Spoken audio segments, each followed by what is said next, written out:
Votre premier chapitre a pour titre « La grande parenthèse historique ». C'est une notion que l'on n'entend pas souvent. Est-ce que vous pouvez nous expliquer?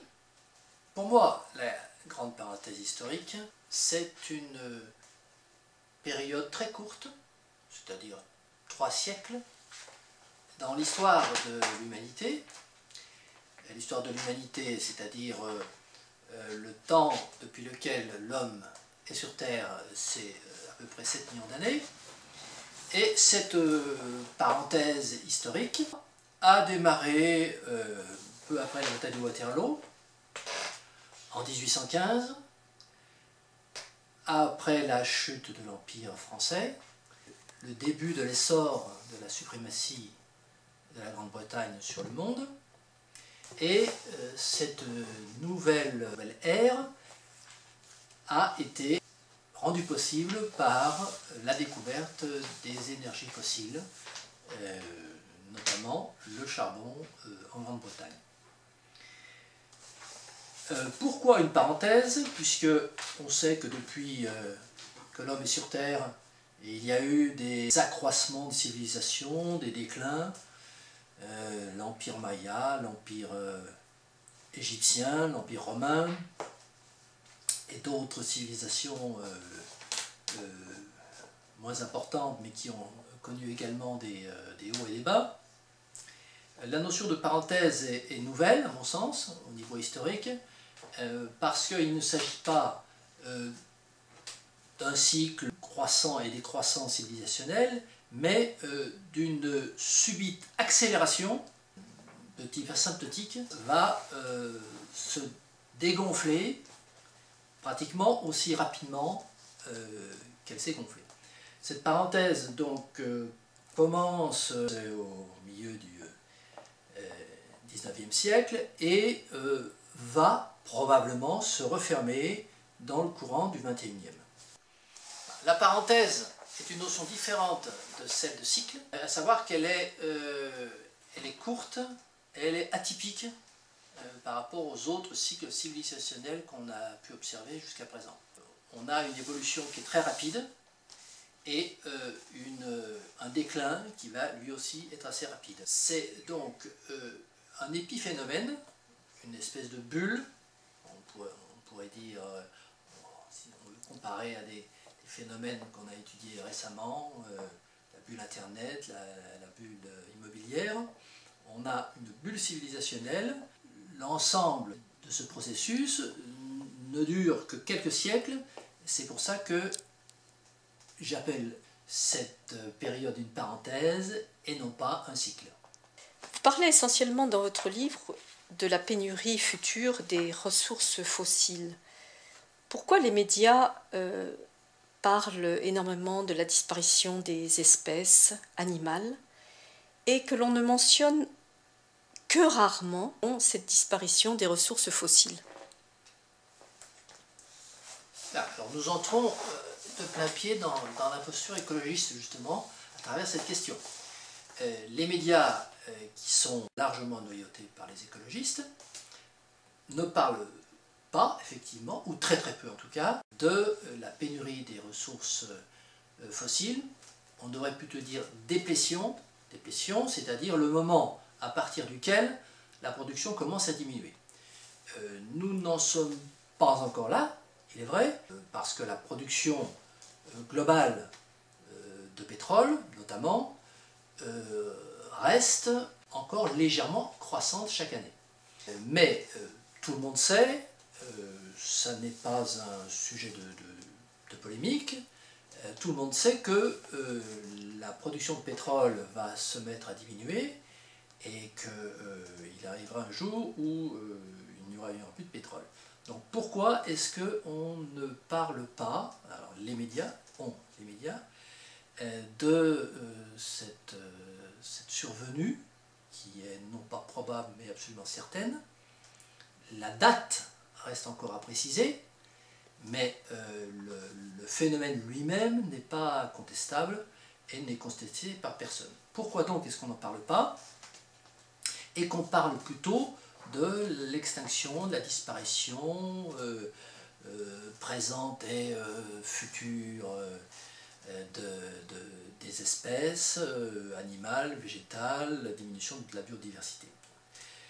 Eh bien, tout simplement parce que la politique mondiale est dominée par la notion de croissance.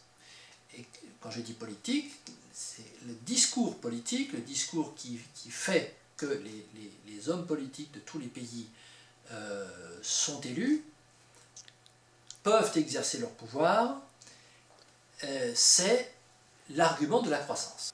Élise et moi, je vais faire en sorte que notre pays se développe, que la croissance soit là. Grâce à cela, il y aura des emplois, vous serez heureux, vous aurez de l'argent, le niveau de vie augmentera et tout ira bien.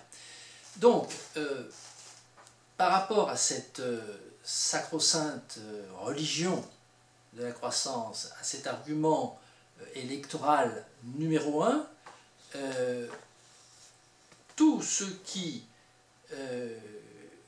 vient contredire la durabilité de la croissance, c'est-à-dire notamment le déclin des énergies fossiles, on aura moins de pétrole, on aura moins de gaz, on aura moins de charbon, fatalement coupe l'herbe sous le pied des politiciens. Voilà la raison pour laquelle on va parler de la biodiversité parce que c'est quelque chose contre lequel on peut lutter, c'est quelque chose contre lequel les politiciens disent qu'ils peuvent lutter à travers la frange écologiste des partis politiques. Dire que on va pouvoir s'affranchir de la raréfaction du pétrole, du charbon et du gaz, ça n'est pas possible. Voilà la réponse. Et les énergies de remplacement, je crois que vous n'y croyez pas beaucoup. Alors, on parle des énergies de remplacement. Effectivement, chaque fois, les rares fois où un débat sur l'énergie, où les questions sur l'énergie sont posées dans le débat public, on parle des énergies de remplacement. Ces énergies de remplacement sont la plupart du temps des énergies qui sont des énergies très anciennes, à savoir l'eau, le soleil et le vent. Si ces énergies étaient aussi puissantes que les énergies fossiles qui ont permis, je le rappelle, l'ouverture de cette fameuse parenthèse dont j'ai parlé tout à l'heure, on n'aurait pas eu besoin des énergies fossiles pour avoir ce développement aussi considérable que nous connaissons aujourd'hui. Donc c'est une des raisons pour lesquelles, à mon sens, les énergies nouvelles sont surdimensionnées. Et le débat est assez technique, il est complexe, on ne peut pas le résumer en quelques mots. Comme dans Mad Max, pensez-vous qu'il y aurait des guerres pour l'appropriation des dernières ressources? Qu'il puisse y avoir des guerres? Oui. Je ne sais pas, mais l'exemple de Mad Max est un petit peu différent. Ce qu'il y a de sûr, c'est que parmi les scénarios possibles et prospectivistes, dans une situation où les ressources fossiles viendraient à manquer et où il n'y aurait pas non plus d'énergie de remplacement à l'identique qui permette de continuer la civilisation à son niveau de carburation tel qu'elle est actuellement, dans cette hypothèse, est-ce qu'on peut craindre qu'il y ait des guerres? Oui, c'est une alternative possible. Guerre générale, sans doute pas, mais peut-être des guerres localisées, comme on les connaît actuellement, pour aller régler tel ou tel problème dans tel ou tel pays. Nous avons déjà eu un aperçu de ce dispositif avec la guerre d'Irak, puisqu'on sait maintenant que la guerre en Irak a été déclenchée non pas pour remplacer Saddam Hussein, mais essentiellement pour mettre la main sur les gisants de pétrole de l'Irak qui possède les quatrièmes ressources au monde dans le domaine des hydrocarbures. Mais votre vision de la fin du siècle n'est-elle pas exagérée? Un retour au pré-néolithique avec l'an 1800 comme référence pour l'énergie et l'an moins 2500 pour les minéralogiques? C'est pas un petit peu gravement pessimiste? C'est effectivement pessimiste d'un point de vue du raisonnement croissant actuel. C'est-à-dire, c'est pessimiste si on considère que vivre avec moins d'énergie et moins de matière minérale, ça va dans le sens du malheur, et que vivre avec plus d'énergie et plus de matière minérale, ça va dans le sens du bonheur. Je préfère me situer au niveau objectif plutôt qu'au niveau subjectif et ne pas pronostiquer un malheur ou un bonheur, et pronostiquer plutôt une situation énergétique et une situation minérale. Donc concernant l'énergie, si nous n'avons plus de pétrole, si nous n'avons plus de charbon, si nous n'avons plus de gaz, si l'énergie solaire s'avère non rentable, c'est-à-dire qu'il n'est pas possible de produire à grande échelle de l'électricité avec le soleil, si la production d'électricité via l'éolien s'avère non rentable également, eu égard au coût de fabrication des éoliennes, de la technique de fabrication aussi, qui nécessite des produits pétroliers, si la fusion nucléaire n'aboutit pas, les recherches notamment du programme ITER, si il s'avère que les espérances qu'on met dans l'hydrogène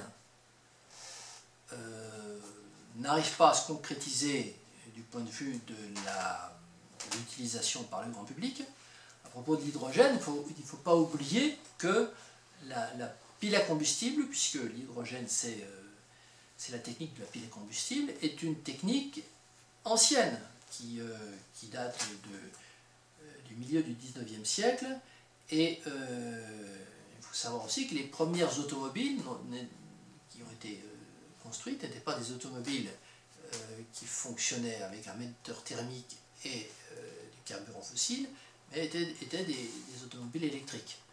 Donc l'hydrogène également n'est pas une technique nouvelle, c'est une technique ancienne qui n'a pas été exploitée parce qu'elle était difficile à mettre en œuvre, très peu rentable.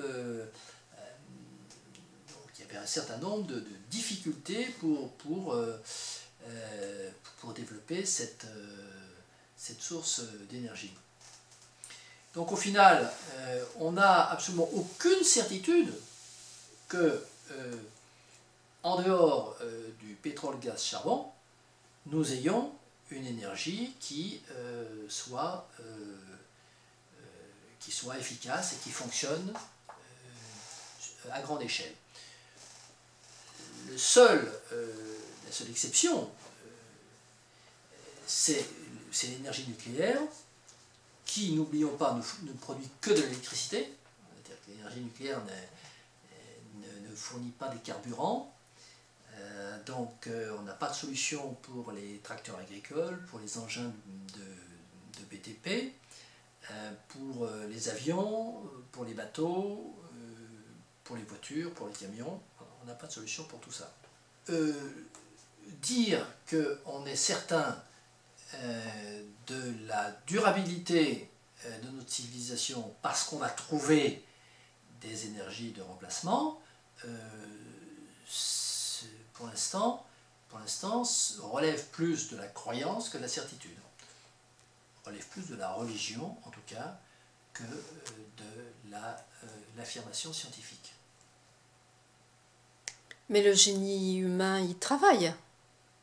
Alors, le génie humain travaille, effectivement, à trouver des alternatives à la trilogie fossile. Et c'est justement ce que je viens de vous dire. Le génie humain, pour l'instant, produit une copie qui est une copie théorique, qui est une copie de laboratoire, qui est une copie de prototype, qui est une copie de petites expériences qui sont faites ici ou là. On a récemment un avion solaire qui s'appelle le Solar Impulse, qui est un ensemble de petites tuiles photoélectriques qui captent l'énergie, et puis qui a fait effectivement quelques mètres. Bon, donc les tenants de la croissance, je dirais si vous me permettez ce mot, les ayatollahs de la croissance, s'arc-boutent sur ces arguments en nous disant, voyez, il y a un avion qui peut voler à l'énergie solaire, donc il n'y a pas de raison que demain on ne puisse pas faire voler les A380 et les Boeing 777 à l'énergie solaire. Bon. C'est un raisonnement qui tient plus de la méthode Coué que de la réalité.